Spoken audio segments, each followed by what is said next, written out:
So our next speaker this morning is Morgan Schleif.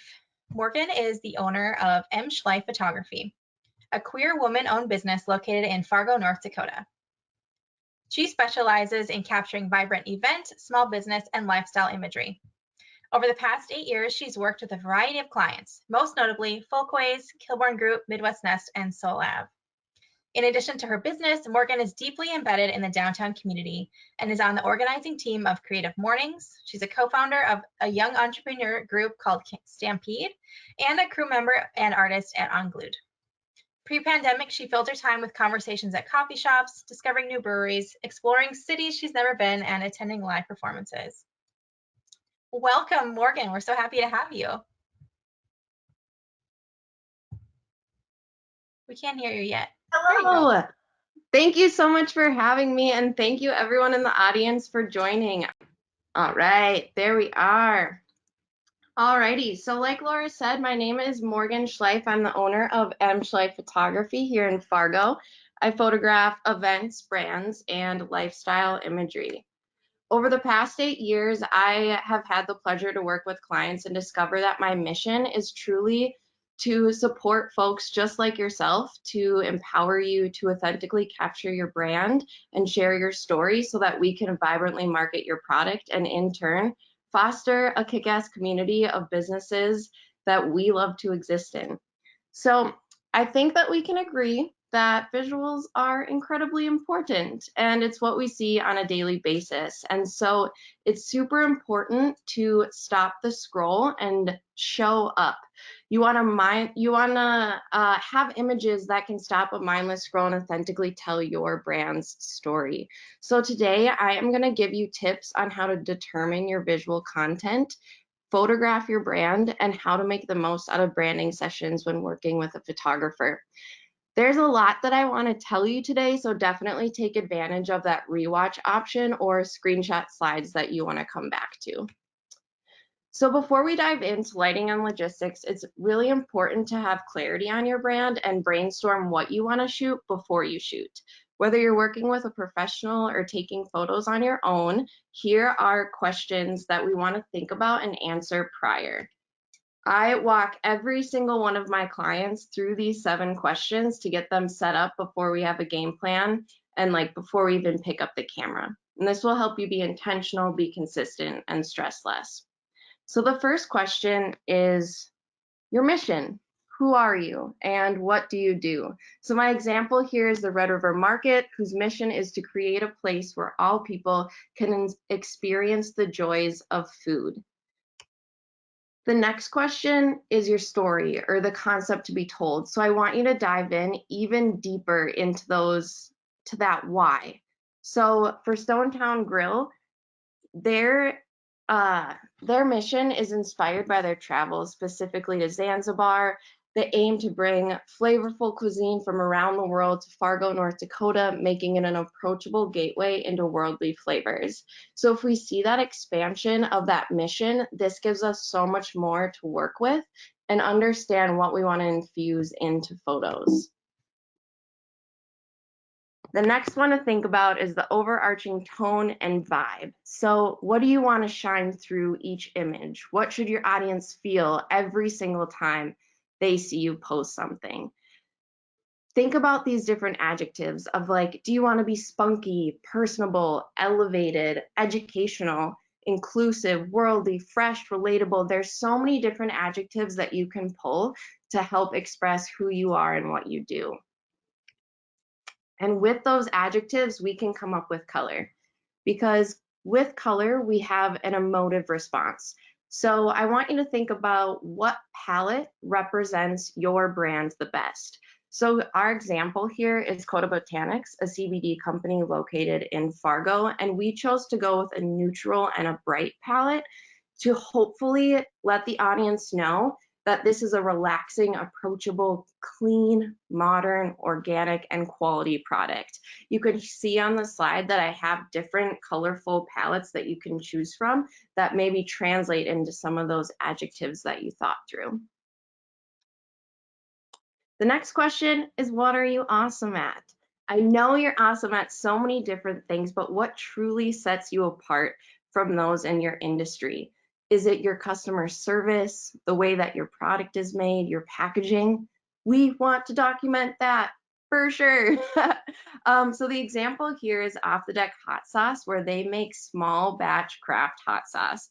They have the highest quality ingredients available. And for real, like, it's amazing. It's so fresh because they get all of their ingredients right here. And so we wanted to document that process of farm to table along with the beautiful fresh ingredients that they use in their product, as well as a local honey company right there in the background. The next question is, what content do you want to have always front of mind to your clients and audience? And so for me, I like to rotate through these on Instagram, kind of like a grid of 5 pillars that I always want my clients to be thinking of. And this is what I recommend to every single client of mine, no matter what business you are. Typically, those 5 pillars are the 5 Ps. Is it your product, your process, people, practice, and purpose? And we're going to dive into those in a little bit, and I'll elaborate a little bit more, but you can see here Rising Dawn's process of making her mugs, her product, and then seeing it in practice or in use. And lastly, your purpose. Why are you taking these photos? What do you need them to do for you? So we figured out who you are, how you want to come across. The next thing is what will move your needle. So at the end of the day, letting imagery out there is truly so that you can get business. And so the examples of typical purposes of why you need imagery is social media, blog, website, print, or a magazine feature. And sometimes these images can cross-pollinate. You can use them in very different ways across the board, and it's great. But other times you need to think about, I need to shoot for print. So that means that I need to have some negative space for text. Or I want to create an amazing website, which means that I need some high resolution photos to expand across the whole entire header. Now, moving on to photographing for your brand. So shooting these 5 pillars, and then I'll dabble a little bit into editing photos. So once again, here's a reminder of those pillars. And this is totally relevant whether you're shooting on your own or hiring a professional, but I'm going to talk about it as if you're shooting these photos for your brand. First up is product. We know this one. Of course, we want to shoot our product. And what we want to do is we want to make sure that it's isolated, it's clearly communicating what it is. And this is helpful, obviously, for Etsy, for Shopify, for your web pages, for Instagram, like the shopping tags and stuff. This is a great baseline to get started with. The last thing we want to do is to fight with light when we don't have to, and so we're not going to. Find a natural light source. You can do this like in your living room. Just find a window and get started. This is, goodness gracious, let's go all the way through. I've just been blabbing at you without seeing my notes. Okay, so sometimes you want to be outside against a building, or maybe you'll be on your windowsill, a kitchen table. Always keep those adjectives and the color tones in mind when you're picking your location, because maybe you want it on bright papers like this, colorful, vibrant, playful, but maybe you want it on a wooden cutting board, a clean white area. It's totally dependent on what and who your brand is. So we can always add texture, have a fun little spot. So the first image is outside. That was shooting for Stone Town Grill. The biggest thing is that I just didn't want my shadow to get in the way. But below here, you can see that I have windows behind me, and then I also have windows to the right of me.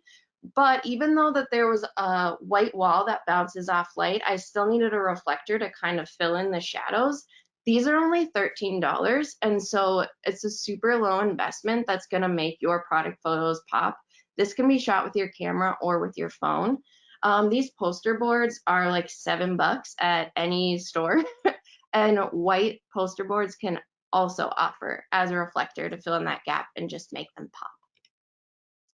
So next up is your process. So think of each unique step, whether it is the making of a product or if it's the behind the scenes of a service that you offer. The biggest thing that you can do here is to just clean your space and eliminate distraction. Truthfully, that's kind of like the best thing for behind the scenes and making sure that you're in an environment that's super representative of your product. And once again, just enforcing those adjectives with the colors that are around you. And I have on there to recruit a human because it's more fun when you have that energy in your space and like having somebody kind of document each thing. But as a solopreneur, sometimes we don't have that option. And so these little like handy tripods that like bend and wrap around different surfaces, super duper easy. $7 or plus, like they're usually around $20, but this one is $7, which is amazing. Such a low investment. And then turn on some music because you want to be able to take these behind the scenes photos and really show off how you feel when you're doing your thing. And it's pretty awkward when you're like in a room by yourself, but bump to the tunes and get like stoked because I know that you are excited about what you're up to. Next up is photographing people. Is it just you? Is it a full team?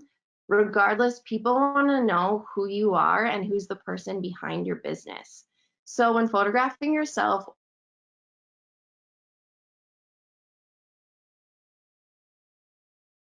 so have a blank canvas or a representative environment, and maybe have a prop or an outfit that emulates that tone that you want to express.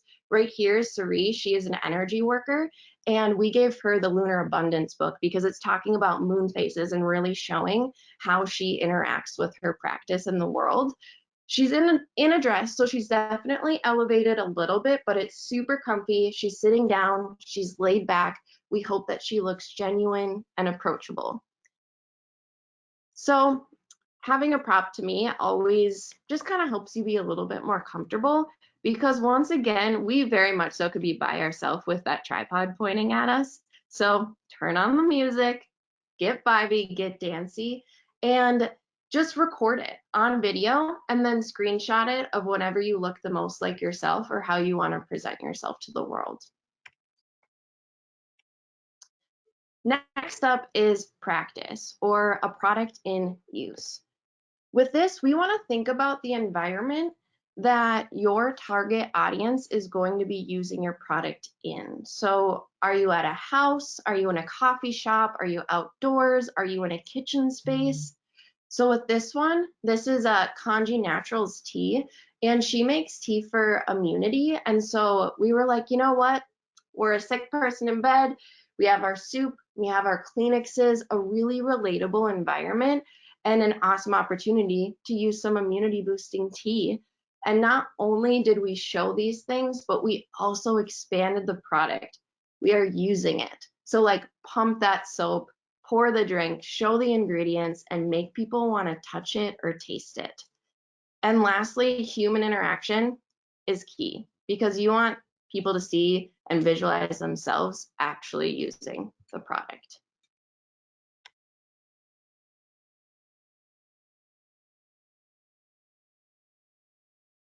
Is there something that doesn't overtly shine through in the other 4 pillars that you want to have come across in your business? Definitely use artifacts to represent your mission and your adjectives because people will always subconsciously see these things.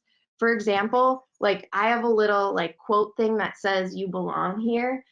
Just having that show up will make sure that people know that I'm like, you're here, I am inclusive and I want you to be here. Or a heck yes mug to show that you're positive, excited, and supportive, or having local items on your feed. That's going to show that you're community oriented. A sustainable straw will show that you're eco-friendly. Or me just wearing my mask here, you know that I have safety precautions in place for navigating the pandemic. All right, next up is editing. So this is going to be a really brief overview of resources that I recommend with helpful links or ways to learn more about it. So definitely screenshot or rewatch. And basically the biggest thing that I can tell you here is explore what works for you. We're going to go through 3 different levels of kind of like editing intensity, and just play around with it. Give yourself grace and keep it consistent. Once again, tone, adjectives, over and over and over again. That's what we're going to think about. So level 1 is basically you don't need to do anything. So your phone's phone editor, it has a lot of different tools, but it also has an auto button, and odds that that elevates your photo even a little bit are really high. So simple, we got this. There's a few different blogs from Artifact Uprising listed right there that's going to give you their top 10 tips of better phone photography, and I found that that's really, really helpful. Next is the Instagram filter, and I'm not talking about when you post and then you have filter options. Rather, I'm talking about the new story filter, because I've found that those, like, you can pick what you want your editing to be, and it's totally touch free. So I listed 3 of my favorite filters below. You can just pull up that filter, take a photo, click the download button, and post it as a photo or video on your feed without having to do any editing by yourself. Level 2 is going to go a little bit deeper. You have to get a little bit more involved, but still there are some really quality options that are going to help elevate your image so that it's ready to post.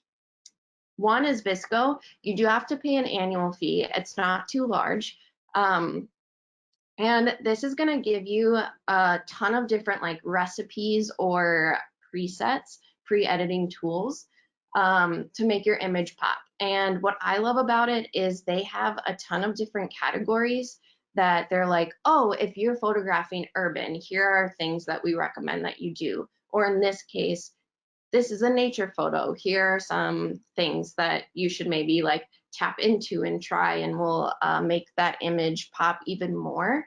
And then you can get a little bit more intense with it from there.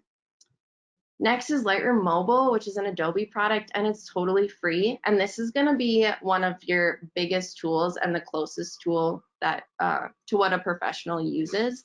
So I would suggest watching some YouTube tutorials and truly playing around with every slider that is in there to just see what it does. And then you'll kind of find your groove from there.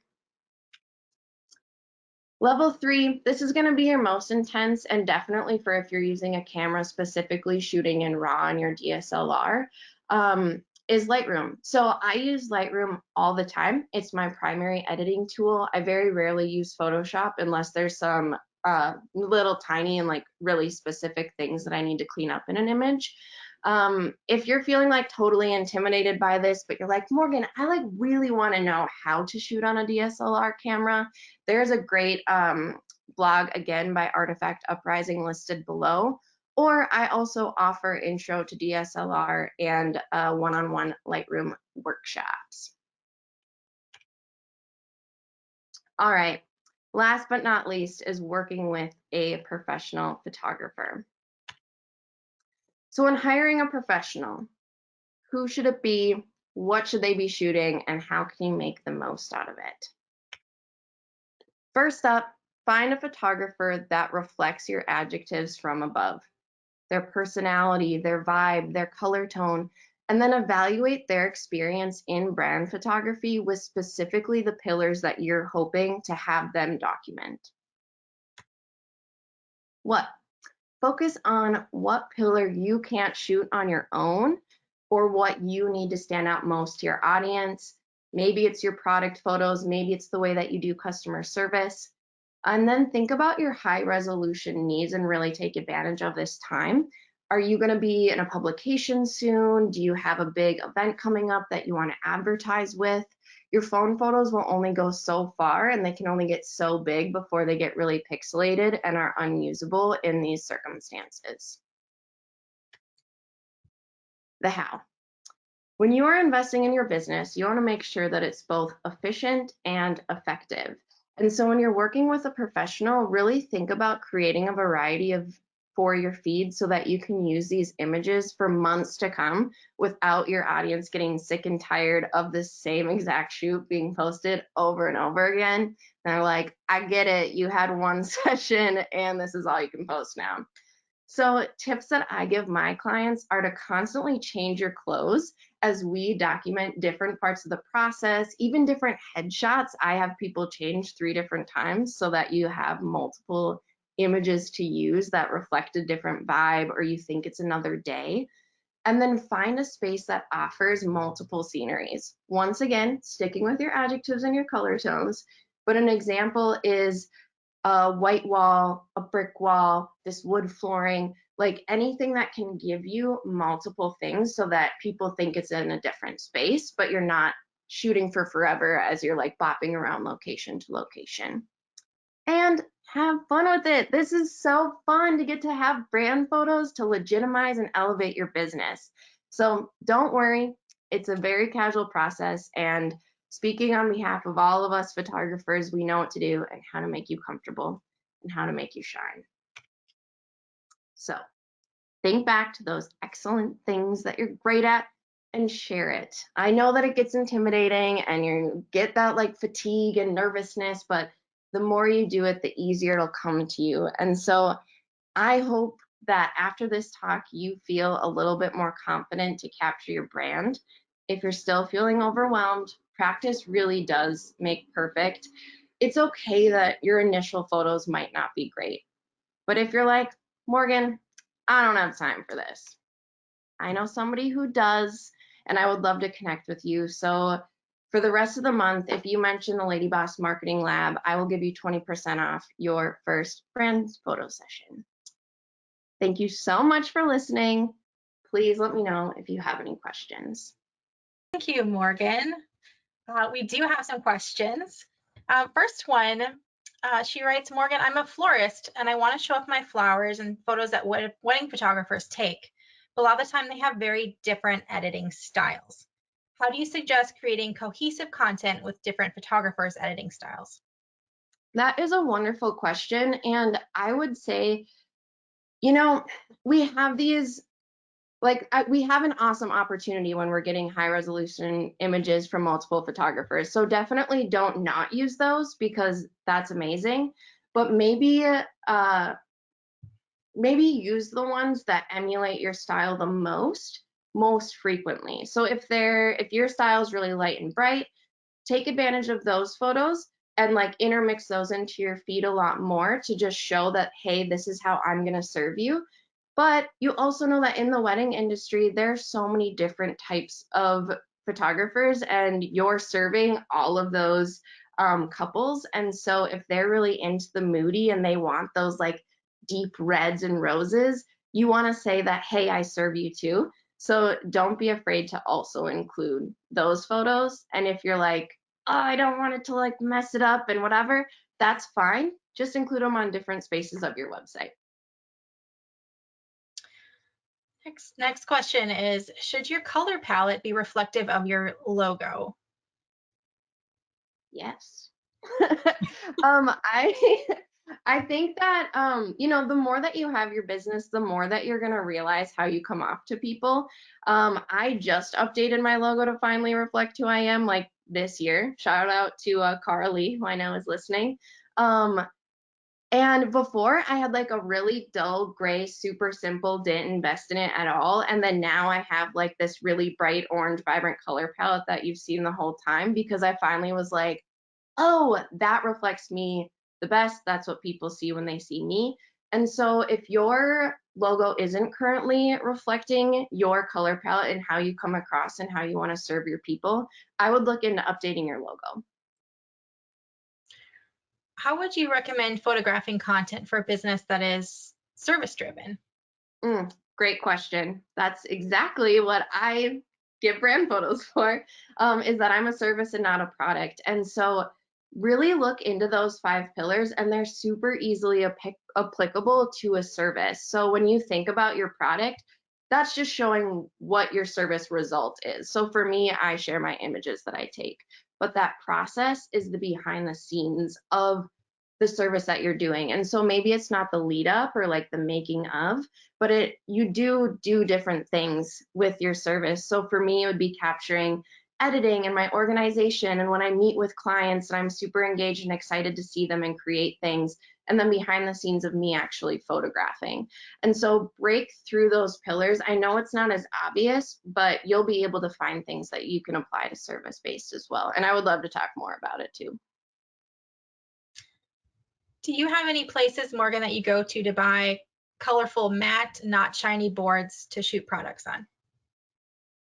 I do, and I am not proud of where I go for many of reasons, most of which that Hobby Lobby doesn't like LGBTQ people, and I am one. But Hobby Lobby is the only place locally that I have found that large mat boards exist.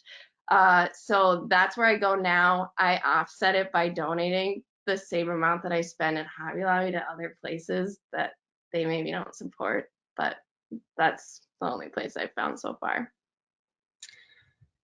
One last question for you, Morgan. How can I make iPhone photos and products look iPhone photos of products look more professional?